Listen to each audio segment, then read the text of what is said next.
He looks like anyone else you'd pass on the street. Give me your money now, sucker. Except for one thing. You want my money? Huh? Is this what you want? He has a slight attitude. No problem.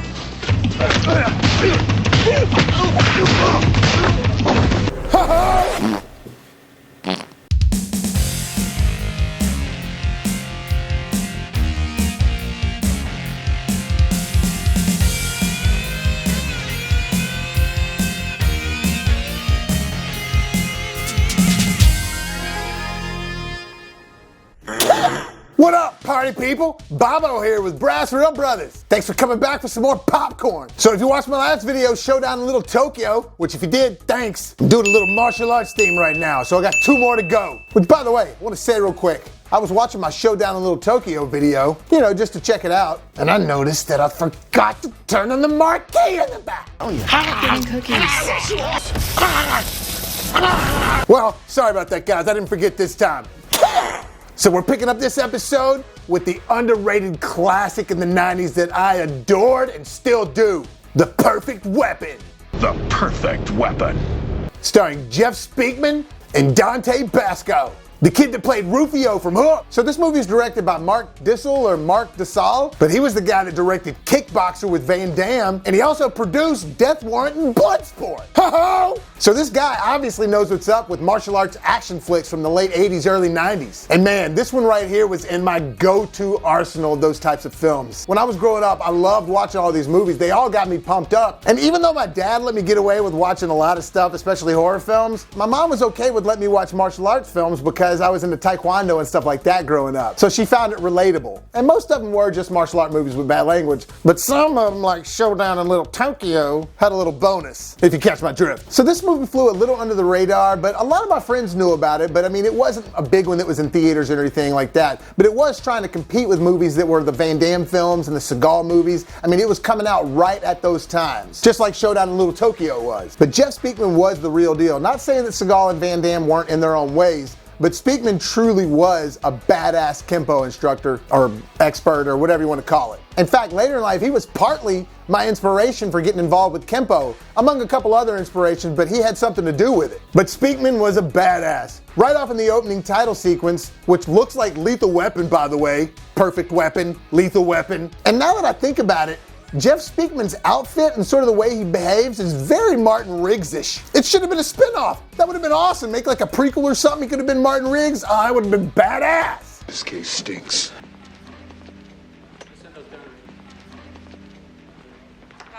Gun!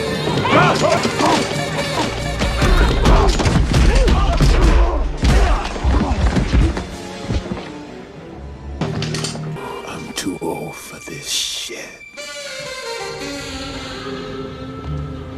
Anyways, I'm getting distracted. But it's so generic when it opens up. It's showing Speakman's character and he's just like about to get off at the shift. It looks like he like works for the government or something. He does like shuffle work. I love movies like this because the way they open up, they show you the normal Joe, the average guy, and then he goes home to unwind. And how does he unwind? By doing Kempo to I Got the Power. I got the power.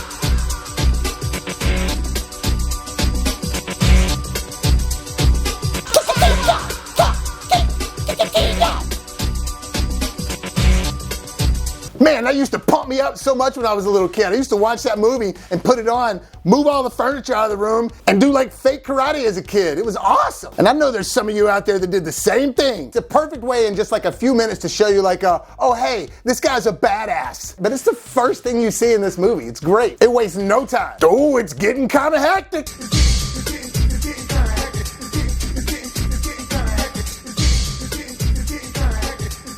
So the plot ironically mimics Showdown in Little Tokyo. A lot of the movie actually mimics that movie. It's very similar in tone, it's very similar in pace. A lot of it aesthetically looks the same. And it also has similarities to Bloodsport. I mean, the producer of Bloodsport did direct this movie, but like there's some flashback scenes of Speakman's character that shows him as a kid, it shows him being bad, and he's like unmanageable. His father decides to send him off with one of his like old school military buddies to do Kempo, which that guy's name's Kim. He becomes a major player in the movie a little later. Just reminds me of that scene in Bloodsport when it shows him growing up for a little while. It's a significant flashback. It shows him for a minute. And it's all him just remembering too. It's just very much like Bloodsport. They also make note a little bit of this girl that's involved. They show her for a little bit in the beginning when he's like taking Kimpo as a kid. They like seem like they're gonna make her a big deal, but they never really do. I mean, they show her a little later, but it's very, very brief and for no reason at all, really. They quickly show you that he has like an ongoing bad relationship with his dad because he got kicked out of high school for fighting and shit like that. But really, he was just protecting his younger brother. And his dad's that guy in Goodfellas that plays Henry Hill's dad. The one that's like, says here you hadn't been in school in months, huh? In months? In months! You think this is fun? Anyways, fast forward to present day. He's going to visit Kim. Kim's his buddy now, the guy that got him into Kimpo, the older guy. He's going to visit him at his shop, and he realizes there's this like Korean gang there, just like the one in Showdown in Little Tokyo, that's terrorizing the shop and wanting to sell drugs in there, or through the shop. This is where we first get to see Speakman just sort of show off a little bit. And I'm telling you, man, Kimpo's the shit. It's just very realistic style of martial arts. It's very like close-up combat, and it's not super flashy, just very effective. And I think they do a good job of displaying that in this movie. Basically kind of like promoting Kimpo a little bit. Once he's done beating up all these dudes and trashing poor little Kim's shop, and you get to see him throw down with the sticks.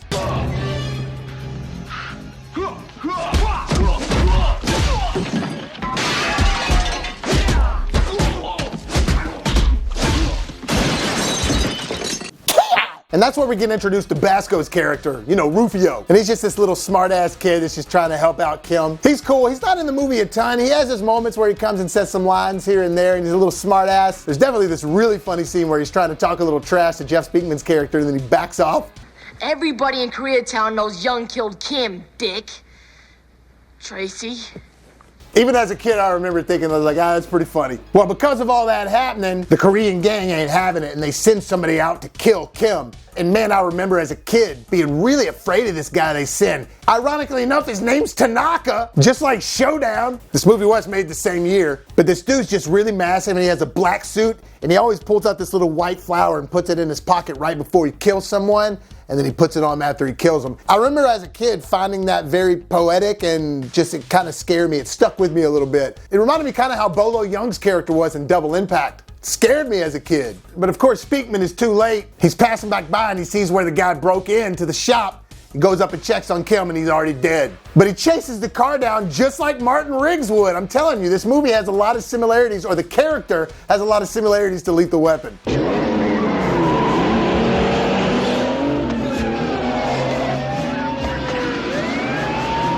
But then the rest of the movie, he spends it chasing down everybody. It's sort of like a vendetta for the movie. He's trying to figure out who Kim's killer is. But he doesn't just want to find out who they are. He wants to kill them. But you get to see another display of how badass he is after these guys try to rob him right after he's chasing down Kim's killer.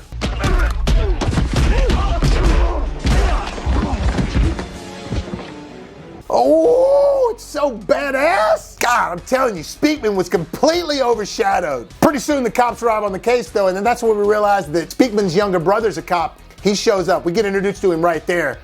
Jeff? And he's actually genuinely invested in the case because he loved Kim too. And just like Showdown in Little Tokyo, it's always using a moment to build up to another fight scene. He goes to visit this Korean gym, and all these martial artists are in there, and he just starts talking shit to him. I wonder if I can kick your ass. And he backs it up. This is where you truly get to see how badass he is and how effective this Kimpo art is. Because man, he just whoops they ass.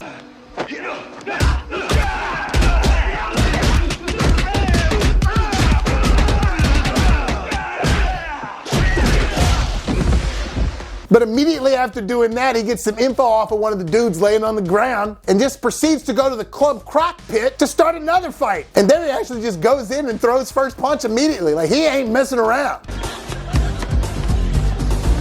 You don't belong here, punk.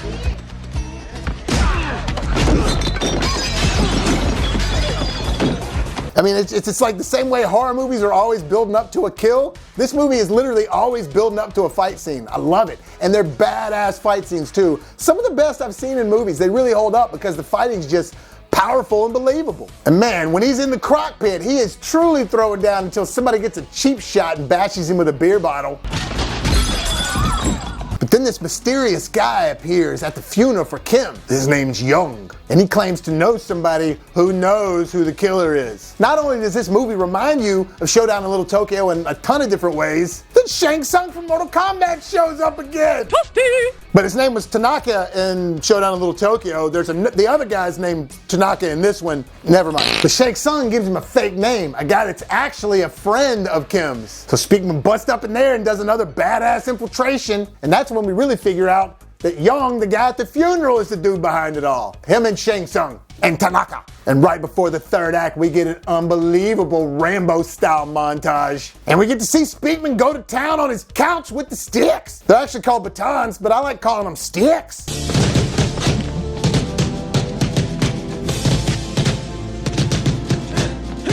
So finally we get to that third act that all takes place on this shipping dock area. It's very similar to the way that Showdown is, with them two busting into the brewery, except this one's just Speakman doing it solo. Sometimes he's taking out one dude at a time, sometimes he's taking out 3 dudes at a time, but the whole time he's a badass. Especially this thing he does with this one dude while he's fighting off 2 other guys with this knife in his leg.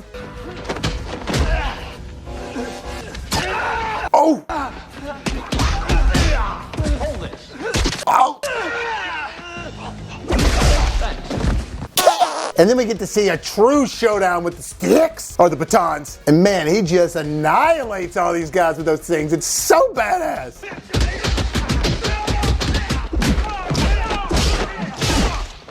But like I said, picking off dudes left and right with the sticks, throwing knives, ultimately having to fight Tanaka and Young and Shang Tsung. It's almost like a video game. He's just busting into this shipping dock area and just advancing to the next level until he gets to the bosses. And it just starts plowing through him, breaking Shang Tsung's leg, knocking out Young. And the fight with Tanaka's awesome because he's got this knife belt thing. It's like a knife on the end of a belt. Man, why haven't I seen that in a movie before? It's awesome the way they use it in here. Of course he wins by doing some sort of crazy, unrealistic thing right at the last minute and throwing something at this nozzle on the side of this tank and blows up and kills Tanaka. But I love it. Awesome 90s all the way through. And the fight scenes truly are badass. It's a nice little tight happy ending at the end. Everything's all good now. Now they show him going back to his dojo while they got the I Got the Power music slowly fading in. And he's got the girl from the dojo, Jennifer, waiting for him with the sensei.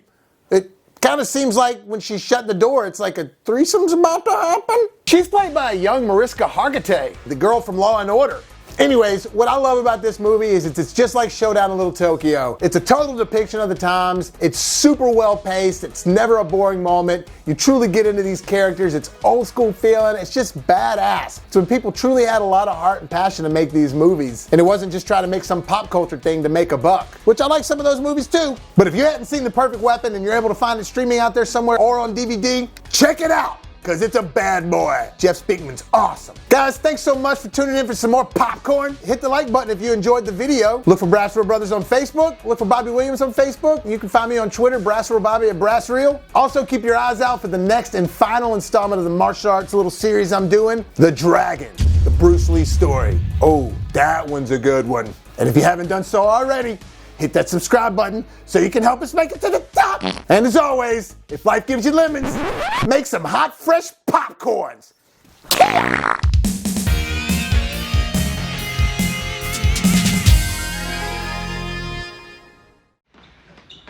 I wonder if I could kick your ass.